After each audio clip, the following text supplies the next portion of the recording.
नमस्कार दोस्तों, स्वागत करता हूं अभिनेता ऑफिशियल न्यू में। ये खबर है खेसारी लाल यादव जी के एक आईपीएल सॉन्ग के बारे में, जिस सॉन्ग का नाम है खेले लखनऊ सुपर जायंट्स लखनऊआ। जी हाँ दोस्तों, जिस सॉन्ग का नाम है खेले सुपर जायंट्स लखनऊआ। इस गाने को लिखे हैं आशुतोष तिवारी और म्यूजिक दिए हैं शुभम SBR। और इस गाने को गाए हैं खेसारी लाल यादव जी।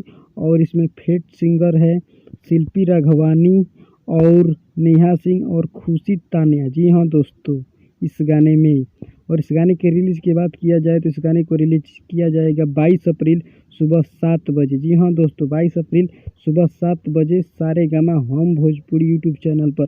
अभी फ़िलहाल इसका टीजर में इस गाने को रिलीज़ किया गया है। जो भी पहले उस गाने को टीजर में देखना चाहते हैं तो जाकर सारेगामा हम भोजपुरी यूट्यूब चैनल पर इस गाने को टीजर में देख सकते हैं। उम्मीद करता हूं कि ये खबर आप लोगों को अच्छी लगी हो तो हमारे चैनल को सब्सक्राइब करें और वीडियो को लाइक करें। जय हिंद, जय भोजपुरी।